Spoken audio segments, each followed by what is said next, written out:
দাদা একটু সামনে দিকে দাদা ধন্যবাদ। সবাই একটু জোরে কথা বলেন। কিশোর কুমার আপনি কিশোর কুমার কিশোর কুমার কিশোর কুমার।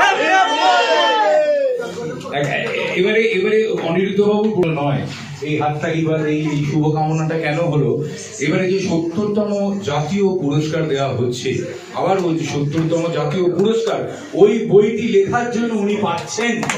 মনে রাখবেন আমাদের গুরুদেব কখনো জাতীয় স্বীকৃতি পাননি, কিন্তু তার বই লিখে উনি পেয়েছে। এটা আমাদের কিশোর পাগলদের কাছে একটা অস্কারের, আমরা অস্কার পেয়ে গেলাম। Thank you. আমার কাছে তার কারণটা হচ্ছে যে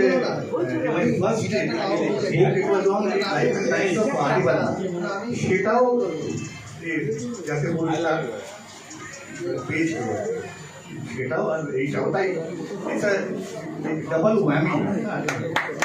এখানে আমার মানে স্মৃতি তো খুবই যত্ন,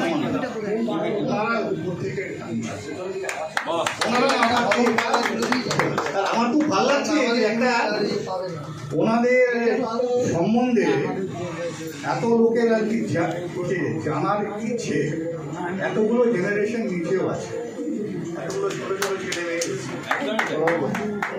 আমার খুব ভালো লাগছে। গত 25শে আগস্ট রবিবার দক্ষিণ কলকাতার তপন থিয়েটারে অল বেঙ্গল কিশোর কুমার ফ্যান্স অ্যাসোসিয়েশনের পক্ষ থেকে কিশোর কুমার স্মৃতি সম্মানে সম্মানিত করা হলো দুজন বিশিষ্ট গুণী মানুষকে। এদের মধ্যে প্রথমজন হলেন মাননীয় সুরকার শ্রী গৌতম বসু মহাশয়, যার অসামান্য সুরে হীরক জয়ন্তী সিনেমায় স্বয়ং কিশোর কুমার গেয়েছেন সেই কালজয়ী বিখ্যাত বাংলা গান বহু দূর থেকে একথা দিতে এলাম উপহার। আর দ্বিতীয়জন হলেন জাতীয় পুরস্কার প্রাপ্ত মাননীয় লেখক শ্রী অনিরুদ্ধ ভট্টাচার্য মহাশয়, যিনি the ultimate biography of Kishore Kumar বইটি লিখেছেন। এক্ষেত্রে উল্লেখযোগ্য, এবছর জাতীয় পুরস্কারে ভূষিত হয়েছে এই বইটি। যদিও তার ঝুলিতে এর আগেও জাতীয় পুরস্কার রয়েছে, এই নিয়ে দ্বিতীয়বার তিনি জাতীয় পুরস্কার পাচ্ছেন। তাই এই দুজন বিশিষ্ট মানুষকে কিশোর কুমার ফ্যান্স সংগঠনের পক্ষ থেকে সম্মানিত করা হয়।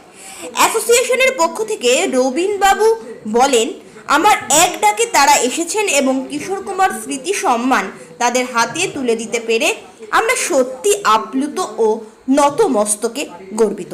এছাড়াও এদিন মাননীয় শ্রী উদয়রাজ মহারাজ, যিনি স্বয়ং কিশোর কুমারের সঙ্গে পাপপুণ্য ছায়াছবিতে একই গানে যুগলবন্দিভাবে গান করেছেন, তাকেও বিশেষ সম্মানে সম্মানিত করা হয়। রবীনবাবু বলেন, আমরা নিজেরা সত্যি আপ্লুত। ওনাদের মতো এত গুণী মানুষ আজ আমাদের অনুষ্ঠানে উপস্থিত হয়ে অনুষ্ঠানের মাত্রাকে আরও বাড়িয়ে দিয়েছেন, এর জন্য আমি ব্যক্তিগতভাবে এনাদের তিনজনের কাছেই কৃতজ্ঞ।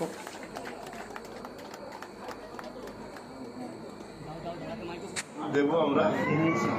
আর কিশোর কুমার আমার জীবনে কি বলবো, আমার ওনাকে আমি একটা গান শুনিয়েছিলাম, ছোটি বউ ছবিতে উনি গিয়েছিলেন, এরে কানাইয়া কিসকো কহেগা তো মাইয়া এক নে তুঝকো জন্ম দিয়া রে এক নে তুঝকো পালা।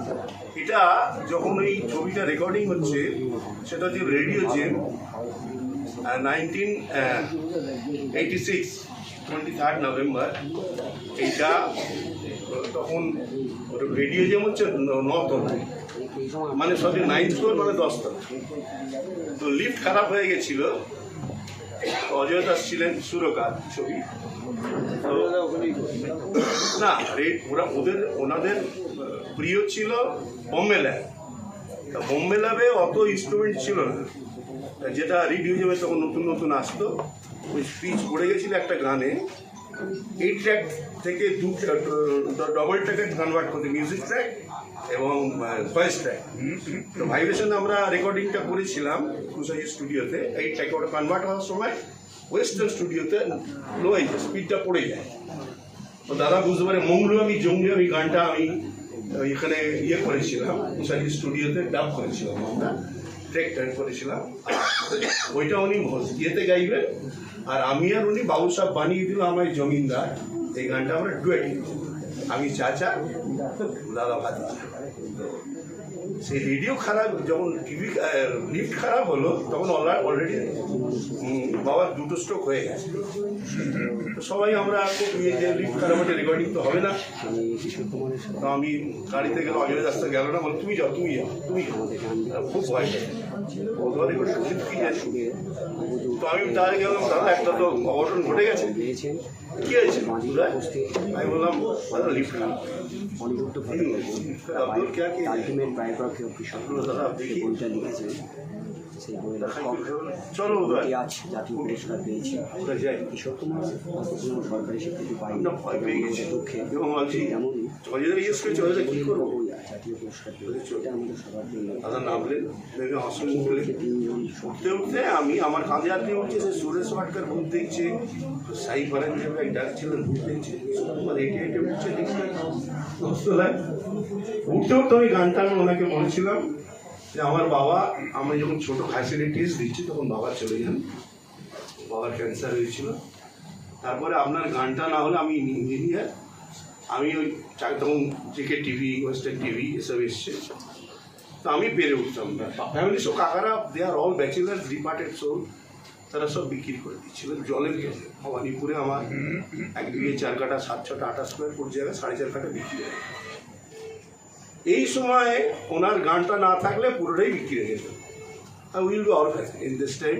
যাই হোক, তো ওনার গানটা এলো, উনি অজয় বিশ্বাস, শ্রদ্ধা অজয় বিশ্বাস আমাকে ছেড়ে দিলেন এবং ওনার গানটাকে পাথর করে আমি নাম করতে থাকলাম। তখন নাম হয়ে গেল ন্যাশনাল ফেয়ারে। আমি হেলেনের পরেই উঠলাম, নিচে কুঁদে তখন প্রথম মাইক নিয়ে আমি উড়িয়ে দিয়েছি। প্রথম মাইক নিয়ে, মাইক সে তখন শিওর মাইক ছিল, হালকা ছিল না, হাত ফাত কাঁপছে, সে নিচে প্রথম শুরু করলাম। তারপরে পরের দিন আবার হিট হয়ে গেল প্রোগ্রাম, রাজেশ খান্নাদ্বীপ। তারপরে মা কালী মুখ তুলে চাইলেন, ওনার গানটা জোরই ছিল বলেই বাঁচাতে পারলাম। সব কাকাদেরকে যা হেল্প করলাম। তা উনি হচ্ছেন আমার জীবনের গডফাদার। ওই গানটা শুনিয়েছিলাম। আজকে আপনার গানটা শুনবো তো? গান আমার হবে না, দমের কষ্টে মরি। একটা লাইন তো শুনবো সবাই। এখন আসছে শুনবো। আরে আমি বলছি শুনুন না, আমি গান তো আছি, আমি চেষ্টা করব। সকলকে ইনভাইট করছি, ভাই আপনারা সকলেই আসবেন নজরুল মঞ্চে। আমি টার্গেট দিচ্ছি, আমার পার্টির ছেলেরা সব হেল্প করছে। আমি বলেছি শানুকে, অভিজিৎকে, বাবুলকে আর অমিত। জানি না আমি 2 দিন আর আমাদের প্রোগ্রাম আমি যখন করি একটু রংচং করি, একটু নিচে করে দাঁত খিচে করি, তো তাতে সবাই খুশি হয়। सैकड़ों किशोरी, हाँ सैकड़ों लता, बिन सुनेगा तुम्हें किसको पता। তো কাজে এই কেউ কিশোর কুমার নয়। আমাদের মুখ্য উদ্দেশ্য থাকা উচিত যে মানুষকে এন্টারটেন করা।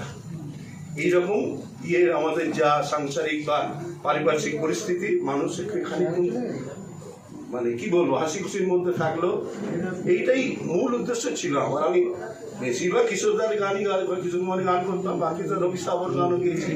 আর আমি এমনই ভাগ্যবান যে রবি সাহেবের সঙ্গে আমি প্রোগ্রাম করেছি 12টা।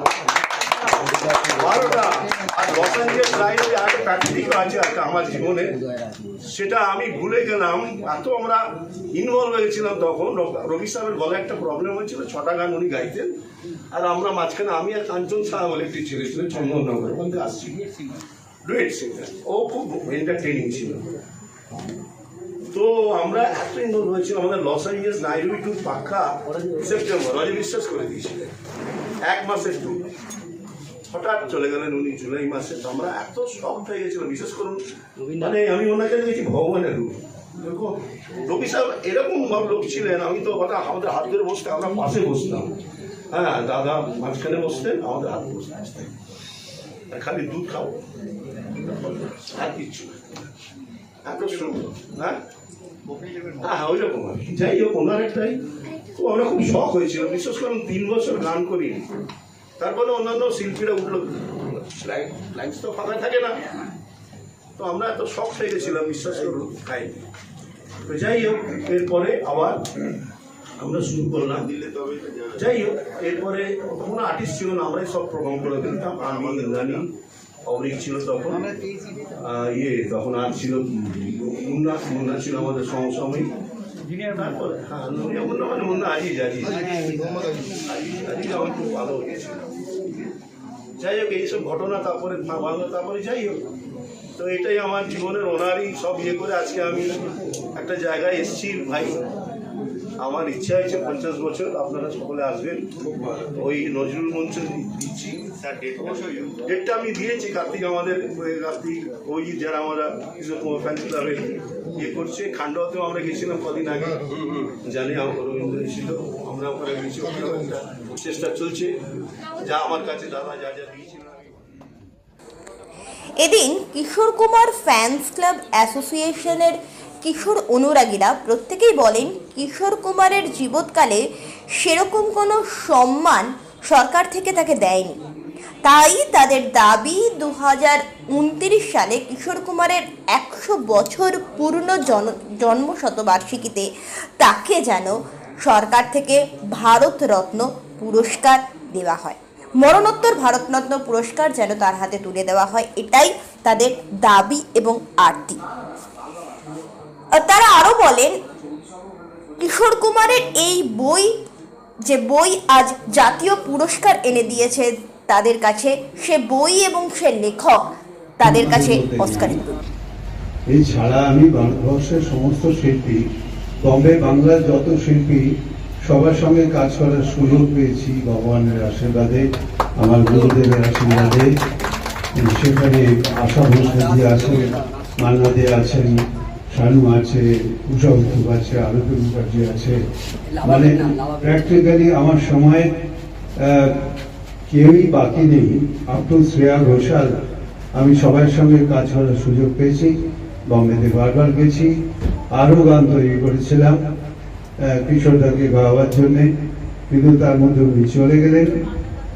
এই গান হয়তো আপনাদের কানে পৌঁছেছে। বহু দূর থেকে এ কথা